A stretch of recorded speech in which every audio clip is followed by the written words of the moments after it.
je me suis retrouvé en Afrique à l'époque de mon service militaire comme coopérant et je travaillais dans un institut pédagogique à préparer de l'enseignement élémentaire en langue maternelle africaine. Mais ce programme a eu des difficultés à se mettre en place, il a duré, il a traîné, etc. Et au ministère de l'Éducation où je travaillais, à l'Institut pédagogique, j'ai été amené finalement à aller voir ce qui se passait ailleurs. Et à l'étage en dessous, il y avait un studio de télévision scolaire qui venait de s'installer. On essayait de voir comment utiliser la télévision scolaire pour favoriser des apprentissages dans des zones rurales ou dans des situations de scolarisation difficiles.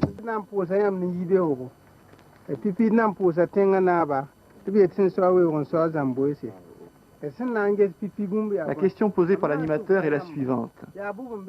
Quels sont les membres du village?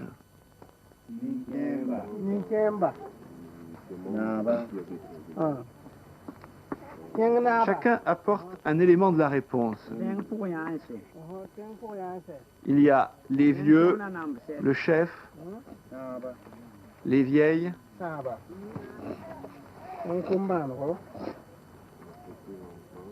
les enfants, les tout petits,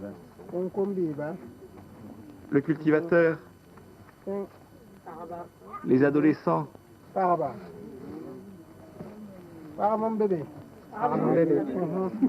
la femme Peul,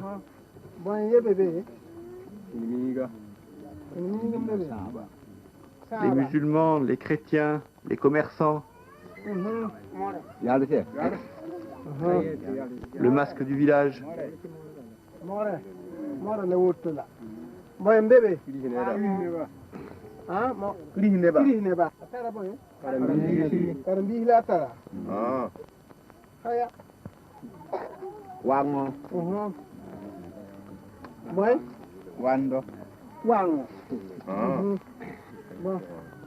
Et de retour en France, j'ai été amené à collaborer, je passe sur les détails, mais à un groupe de recherche sociologique contractuelle, privée, qui travaillait pour les ministères dans l'héritage en fait de 68, c'est-à-dire qu'il s'était passé plein de choses pendant les années 68 et le gouvernement, les ministères se disaient il y a peut-être des choses à récupérer dans toutes ces idées, essayons de presser un peu cette génération pour voir si elle a des choses à dire ou pas, etc. Donc il y avait de l'argent à l'époque, il y en avait beaucoup même, pour des programmes de recherche, qui étaient des programmes qui étaient souvent très créatifs, expérimentaux, etc. Et en travaillant, on n'était pas très nombreux, on travaillait dans un petit groupe de recherche qui s'appelait le Comité de sociologie économique et politique. C'était un nom un peu prétentieux, mais bon. Et il y avait deux groupes en fait qui travaillaient à l'époque sur ce schéma-là. Il y avait un groupe qui était sous l'inspiration de Deleuze, qui s'appelait le CERFI. Et puis il y avait nous, le CSEP, et on faisait chacun de son côté, on était concurrents. On faisait ce qu'on appelait de la psychanalyse sociale. Psychanalyse sociale, ça voulait dire essayer d'interroger les comportements inconscients collectifs à travers les manifestations comme la publicité, comme les transports, la façon dont les gens... pourquoi est-ce que les gens habitent en banlieue? Alors évidemment, ils habitent en banlieue en général parce que ça coûte moins cher que d'habiter dans le centre. Mais c'est pas toujours aussi simple. Quelles sont les contraintes réelles, non seulement au niveau matériel, au niveau physique,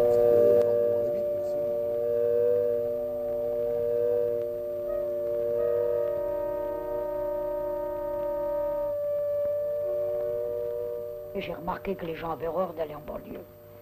Et quand on leur dit qu'il y a le RER ou quand on leur dit qu'il y a le métro, alors ils viennent, autrement ils ne viennent pas.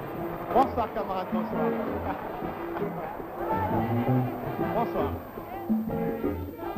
Oui. Merci camarades. Bon. Il va y avoir un concours tout de suite entre le public et l'orchestre. Et je crois... Vous êtes déjà à l'aise pour mieux répondre. Bon. Voilà, maintenant le concours. Ok. Je ne sais pas si c'est pas les idées qu'on se fait. Bon. On a l'impression quand on est à Paris, même alors, si on reste chez soi tout seul le soir, que si on voulait, on pourrait aller tout de suite à n'importe quel cinéma, à n'importe quelle exposition, à n'importe quel théâtre. Vous êtes d'accord? Je crois que c'est ça. On n'y va pas, mais on a l'impression que si on voulait, on pourrait. Les programmes à l'époque, les programmes sociologiques, se faisaient toujours par des questionnaires. C'est des questionnaires, en général, on payait des étudiants pour aller faire des questionnaires non directifs, interroger les ménagères de moins de 50 ans. Et moi, j'avais dit, écoutez, changeons un peu la règle du jeu, faisons du cinéma. Au lieu d'interroger les gens avec des magnétophones, enregistrons-les et montrons-les dans leur cadre de vie.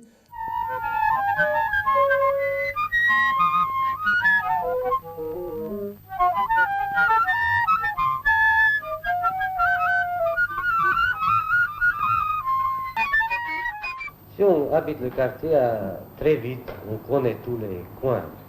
On s'est quand même perdu beaucoup, nous. Au début même, on s'est perdu beaucoup.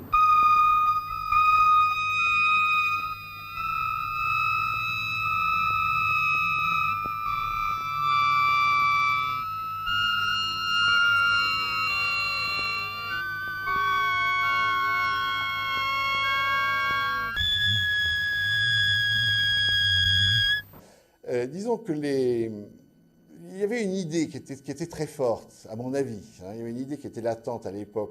On sortait un peu de l'héritage idéologique de comment dire, l'aliénation du grand capital et la lutte des classes. Je sais pas quoi. On en avait tous un peu soupé. On avait l'impression que ce schéma d'analyse, il avait vieilli, qu'il avait certainement des mérites. Mais enfin bon, on avait pressuré ça tant qu'on pouvait. Et on se disait, ça explique pas tout, ça marche pas.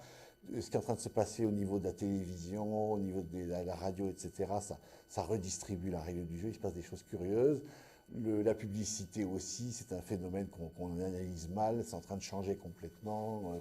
Les comportements des gens à la télévision, c'est l'époque où la publicité arrive à la télévision, mais c'est aussi l'époque où les hommes politiques se mettent à faire de la politique comme on vend des produits. Donc on voit bien qu'il y a quelque chose qui se passe là qui mérite d'être réfléchi.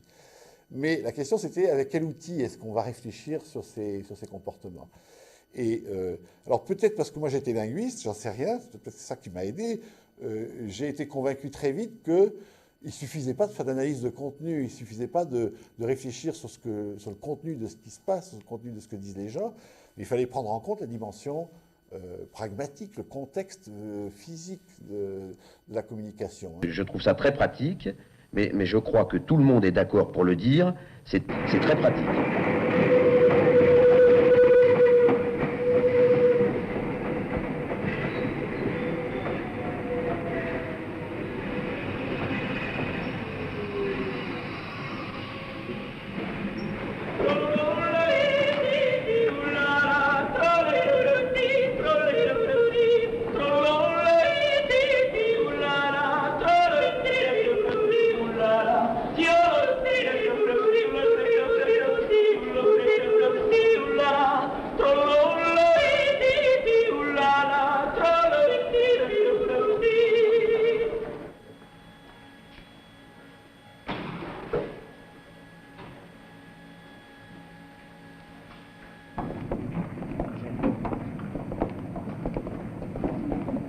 Je me mets toujours à la même place sur le quai de la station.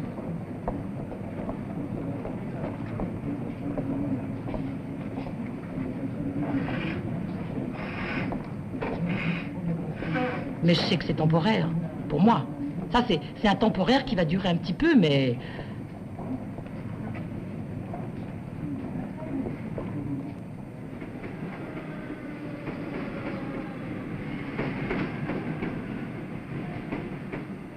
L'avantage, c'est qu'on n'a pas trop de questions à se poser. On s'arrange pour se réveiller qu'à la sortie du transport à la dernière minute, quoi.